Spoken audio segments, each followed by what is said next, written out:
Welcome.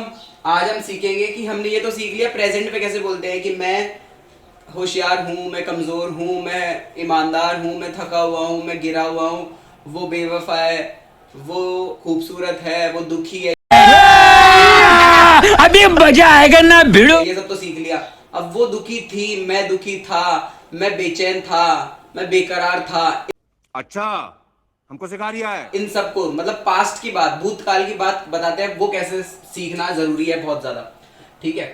He, I, she, it, name, इन सब के साथ तो वॉज आता है। ये सारी नदियां जाके मिलेंगी वॉज वाले समंदर के अंदर। ठीक है। इस समंदर के अंदर जाके ये सारी नदियां मिल जाएंगी। हम मालूम है तेरे बाप को मत सिखा चल। और यू, दे और वी वाली नदियां मिलेंगी वर वाले समंदर के अंदर। ठीक है। तो जैसे मैं पहले बोलता था कि मैं दुखी हूं, आई एम सैड। ठीक है। अब क्या बोलूंगा मैं? I was sad. ठीक है। वो बेवफा है, शी इज बेवफा, शी इज इनफिडेल। पर अब मैं क्या बोलूंगा? She was infidel. अभी वो सही हो गई। ठीक है। इट इज अ डॉग, ये एक कुत्ता है। ठीक है। ਤੁਹਾਡਾ ਕੁੱਤਾ ਟੋਮੀ ਸਾਡਾ ਕੁੱਤਾ ਕੁੱਤਾ तो इट वॉज लॉयल, लॉयल यानी वफादार था। ये वफादार था, अब नहीं है वफादार। ठीक है। नेम, जैसे कोई भी नेम हो गया।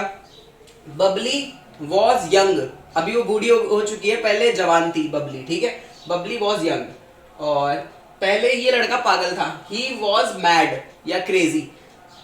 ठीक है। तो ऐसा ये। अभी यू वर, तुम देरी से थे, उस दिन तुम देर से आए थे। You were late, you are late नहीं, यू वर लेट, क्योंकि पास्ट की बात चल रही है। दे वर एंशियस, वो बहुत ज्यादा बेचैन थे उस दिन। ठीक है। पास्ट की बात चल रही है इसलिए। वी वर अपसेट, हम नाराज थे, बहुत ज्यादा नाराज थे इसलिए अपसेट। ठीक है। वी वर रेडी, हम तैयार थे उस दिन। आज तैयार की बात नहीं है, पास्ट की बात है, इसलिए वर आ रहा है। वॉज और वर जब भी हम थे, भूतकाल की बात चलेगी ना, जब भी भूत की बात चलेगी तब अपन वॉज और वर लगाते हैं, और प्रेजेंट की बात चलती है तो इज, आर और एम लगाते हैं। ठीक है। अब मैं आज का मेन लेसन शुरू करता हूं। दिस बॉल, दिस बॉल का मतलब होता है ये बॉल। जैसे मैं बोल रहा हूं दिस बॉल, दिस बॉल का मतलब ये बॉल। दैट बॉल मतलब वो वहां पड़ी है, मैं इंडिकेट कर रहा हूं दैट बॉल। ठीक है। That ball. अ बॉल मतलब इन तीनों में से कोई एक बॉल, पता नहीं कौन सी बॉल है ना। द बॉल मतलब जिस बॉल की बात चल रही है उस बॉल के बारे में बता रहा हूं मैं। ठीक है। जैसे दिस बॉल, दैट बॉल, इन तीनों में से कोई अ बॉल। और जैसे ये है, अभी मैं इसकी बात कर रहा हूं कि ये बॉल है ना, ये थोड़ी सी पिच की हुई है, तो इस बॉल की बात चल रही है, इन तीनों बॉल्स की बात नहीं चल रही है, इसलिए इसको बोलेंगे द बॉल। जिस बॉल की बात चल रही हो, जिसके बारे में बात करी जा रही हो, उसके लिए दा लगाते हैं। ठीक है। अभी दा को द भी बोल देते हैं, दा को दी भी बोल देते हैं। अभी दा को द भी बोल देते हैं और दी भी बोल देते हैं। दी कब बोलते हैं? जब जो अगला जो वर्ड है वो ए ई आई ओ यू से शुरू होता है, तो दी बोलते हैं, दी एंड। ठीक है। और अगला जो वर्ड है वो शुरू होता है other than A E I O U के अलावा, तो उसको द बोलते हैं। ठीक है। The the. ओके। अभी यहां ये बोल रहा है दीज बॉल्स, मतलब ये सारी बॉल्स, दीज बॉल्स, ये बॉल्स। ठीक है। अब ये थोड़े दूर पड़ी होती मुझसे यहाँ पे। ठीक है। दोज बॉल्स, मैं दूरी पे हूं तो दोज बॉल्स। ठीक है। अब बात करते हैं फटाफट से, यहां वाले सेंटेंस पे आ जाते हैं अपन। अ कैमल, ए कैमल का मतलब है एक ऊंट। ठीक है। एक ऊंट। द कैमल का मतलब, अ कैमल का मतलब है कोई झुंड है, खूब सारा ऊंट ही ऊंट है, खूब सारे। ठीक है। उन ऊंटों के अंदर से कोई एक ऊंट। पर जब मैं द कैमल बोलता हूं तो मैं एक स्पेसिफिक ऊंट की बात कर रहा हूं कि भाई ये वाला ऊंट, ये वाला ऊंट। ठीक है। अभी द सन, जो भी चीजें संसार में एक ही है, उनके जैसा कोई दूसरा नहीं है। जैसे द सन, सन एक ही है ना, तो उसके आगे द लगेगा, अ नहीं लगेगा, क्योंकि बहुत सारे सूरज के अंदर से कोई एक सूरज की बात नहीं चल रही है। सूरज कोई लड़का नहीं है, सूरज वो है सूर्य भगवान, तो वो एक ही है, इसलिए द आएगा। ठीक है। द मून, मून भी एक ही है, चांद, तो इसलिए द आएगा। स्काई, आसमान भी एक ही है, इसलिए द आएगा।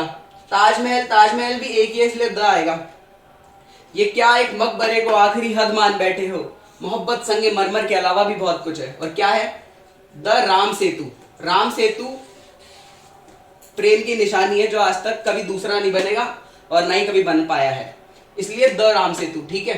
अभी समझना क्यों जरूरी है कि द और ए में क्या डिफरेंस है। अपन ऐसे क्यों नहीं बोल सकते अ या फिर द, इन दोनों को अलग अलग क्यों बोलना जरूरी है, इस वाले एग्जाम्पल समझ आएगा। अभी आप है ना एक शादी के अंदर जाते हो, आपका एक दोस्त भी जाता है उसके साथ में, दोनों साथ में जाते हो आप, तो आप एक कप उठा के लाते हो जिसमें कॉफी भरी हुई है, उसके लिए भी एक कप लाते हो, अपने लिए भी एक कप लाते हो। आप अपना कप तो रख लेते हो और उसको देते हुए बोलते हो द कप इज ब्रोकन। अब वो क्या समझ रहा है कि ये द कप का मतलब जिस कप की बात चल रही है, जो आप उसको दे रहे हो वो वाला कप टूटा हुआ है, तो वो सावधानी से पकड़ेगा उसको।